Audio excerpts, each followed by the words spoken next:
Assalamualaikum warahmatullahi wabarakatuh. Perkenalkan, saya Yulestari. Kami dari kelompok 7. Kami akan membahas materi mengenai perbandingan instrumen investasi dengan mata kuliah manajemen keuangan. Untuk pendahuluan, investasi adalah salah satu cara untuk meningkatkan kekayaan dan mencapai tujuan keuangan. Namun, dengan banyaknya instrumen investasi yang tersedia, memilih instrumen investasi yang tepat dapat menjadi tantangan. Instrumen investasi yang berbeda memiliki karakteristik, kelebihan, dan kekurangan yang berbeda, sehingga memerlukan analisis dan perbandingan yang cermat sebelum membuat keputusan investasi. Perbandingan instrumen investasi dapat membantu investor memahami kelebihan dan kekurangan masing-masing instrumen investasi serta memilih instrumen investasi yang sesuai dengan tujuan dan profil risiko investor.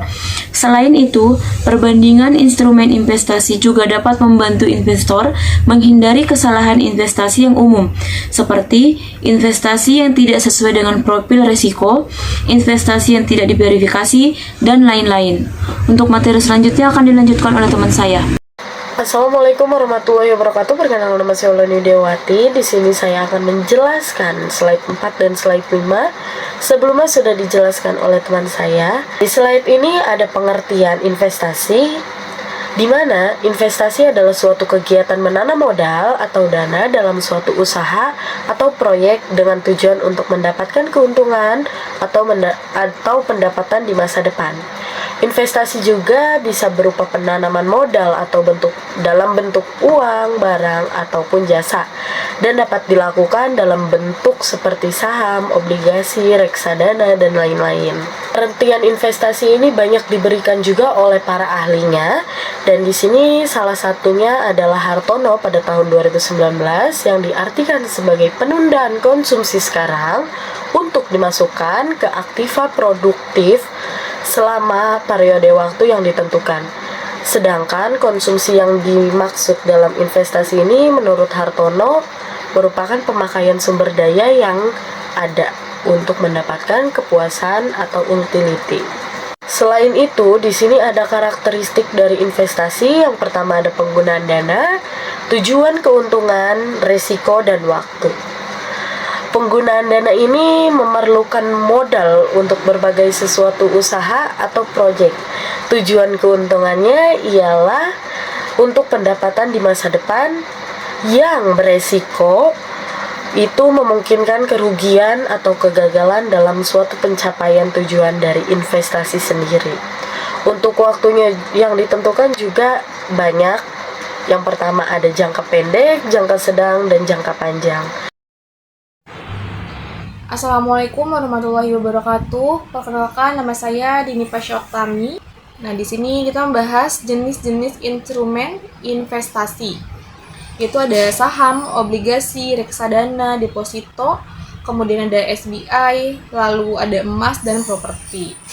Dan berikut penjelasan itu adalah saham adalah bukti kepemilikan perusahaan yang memberikan hak kepada pemegang saham untuk menerima dividen dan hak suara dalam rapat umum pemegang saham.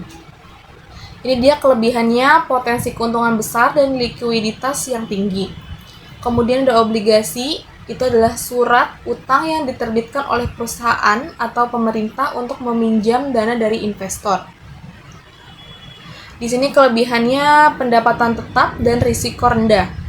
Kekurangannya itu dia potensi keuntungan terbatas dan likuiditas yang rendah.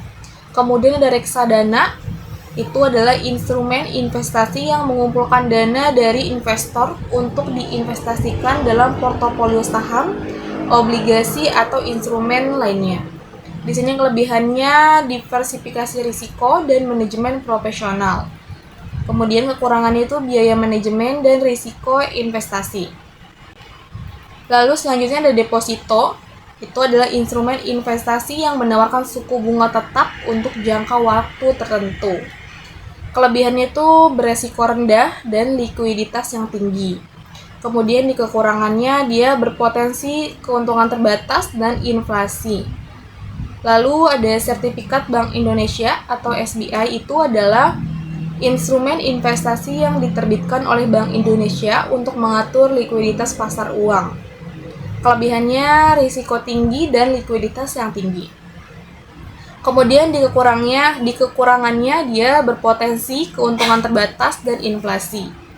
Lalu selanjutnya ada emas, itu adalah instrumen investasi yang dapat digunakan sebagai lindung nilai terhadap inflasi dan ketidakpastian ekonomi. Kelebihannya nilai intrinsik dan lindung nilai. Kekurangannya itu dia biaya penyimpanan dan volatilitas harga. Kemudian ada properti, adalah instrumen investasi yang berupa tanah, bangunan, atau properti lainnya. Kelebihannya dia berpotensi keuntungan besar dan lindung nilai. Di kekurangannya dia biaya perawatan dan likuiditas yang rendah.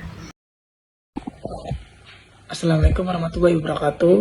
Perkenalkan, nama saya Didin Nuryana dengan NIM 6424061 dari kelompok 7 ingin menjelaskan tentang tips memilih instrumen investasi yang tepat. Di sini ada kenali profil risiko.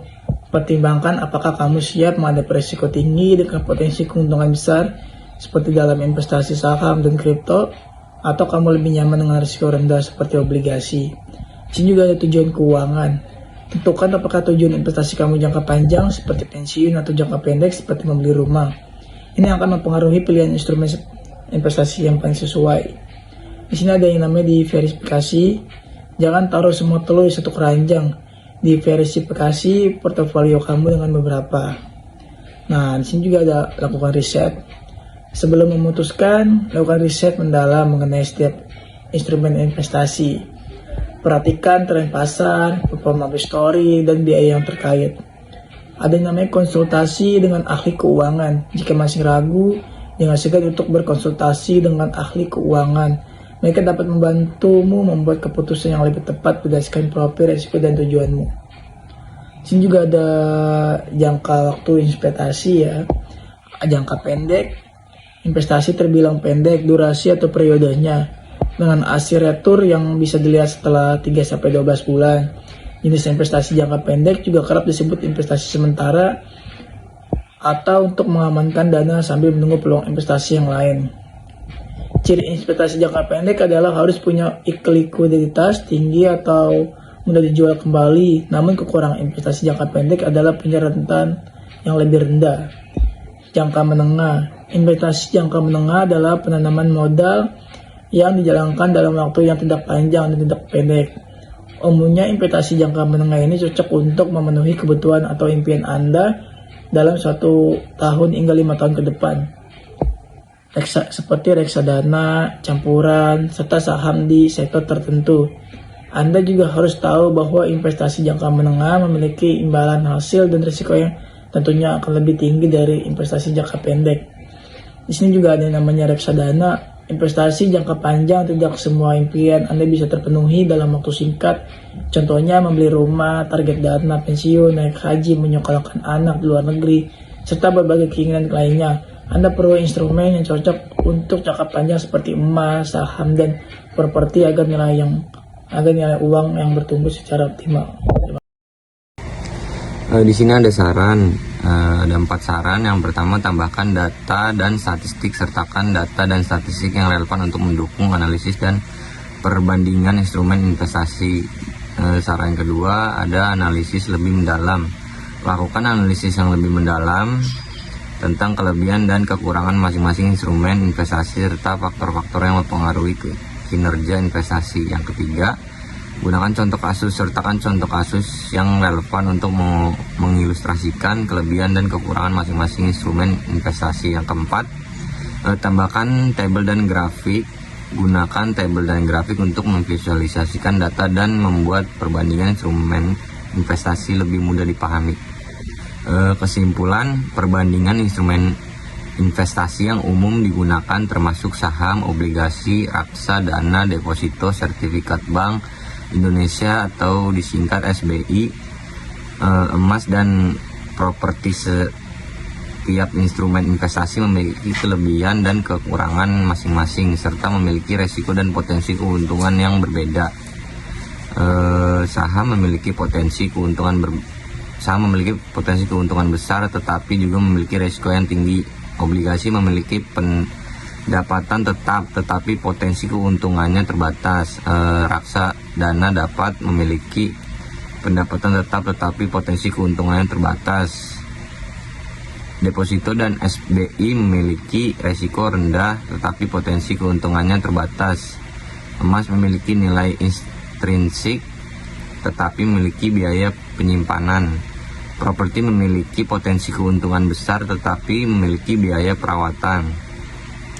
Dalam memilih instrumen investasi perlu mempertimbangkan beberapa faktor seperti tujuan investasi, profil resiko, dan horizon waktu investasi. Selain itu perlu juga mempertimbangkan biaya dan resiko yang terkait dengan instrumen investasi. Dengan demikian dapat disimpulkan bahwa perbandingan instrumen investasi sangat penting dalam membuat keputusan investasi yang tepat.